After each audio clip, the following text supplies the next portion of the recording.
Assalamualaikum warahmatullahi wabarakatuh. Perkenalkan, nama saya Alif Putraman. Saya dari kelas 11 E3. Di sini saya akan menjelaskan tentang penerapan rangkaian elektropneumatik dengan silinder lebih dari satu. Yang pertama yang kita butuhkan yaitu kompresor. Yang kedua, dua buah double acting silinder dan katup 5/2.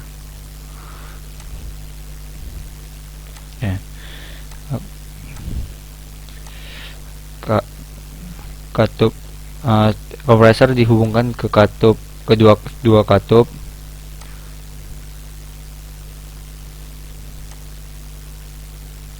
Oke, setelah itu kedua katup ini dihubungkan ke masing-masing double acting silindernya.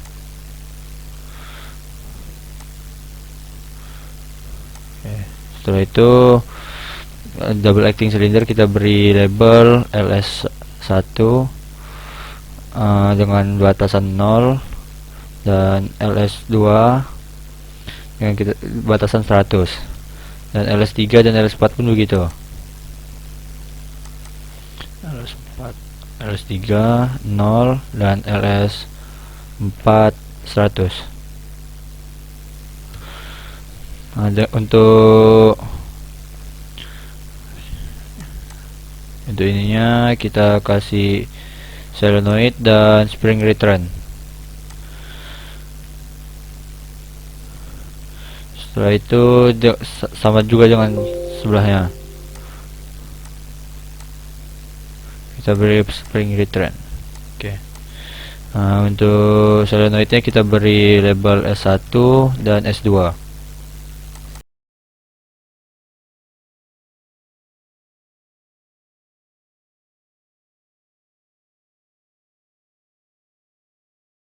Untuk elektropneumatik kita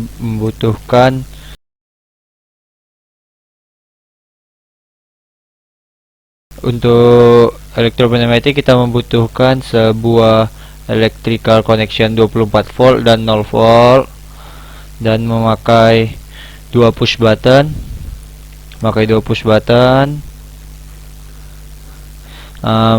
menggunakan satu detent switch break untuk off, dan membutuhkan 13 switch NO.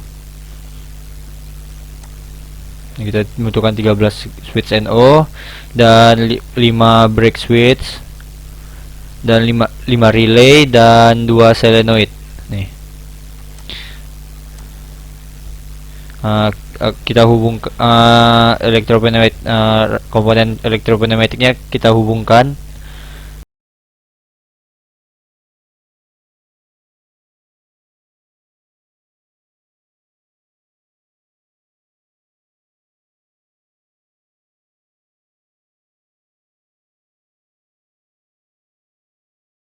Saat telah jadi, maka akan jadi seperti ini.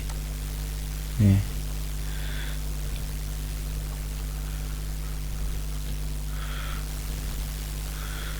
Dan pada elektropneumatiknya diberi label-label. Contohnya untuk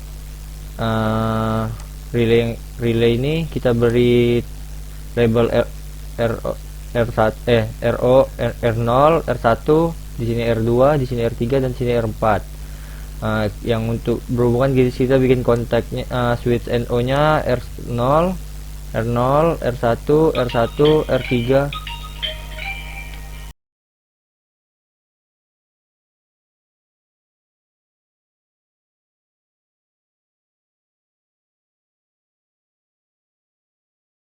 Di sini kita pada switch NO ini kita beri R0, di sini juga R0, di sini R1, R2, di sini R3, R4, dan R1. Karena itu berhubungan dengan relay tersebut.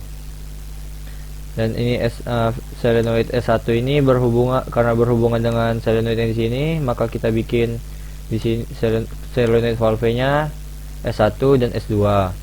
Dan selanjutnya ya, untuk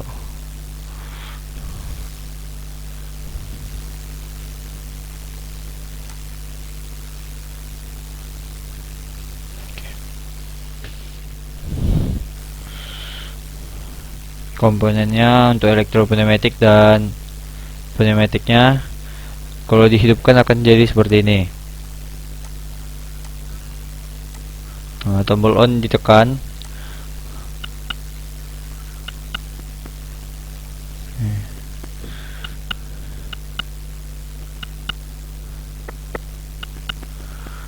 Dia akan maju dan mundur secara bergantian.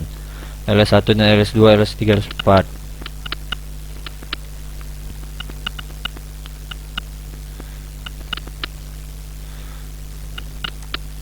Ini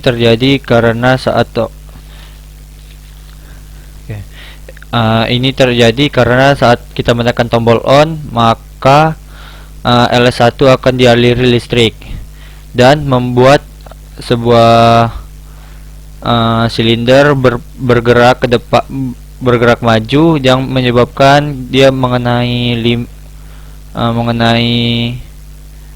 limit switch, yang menyebabkan LS2 bergerak mundur, dan LS3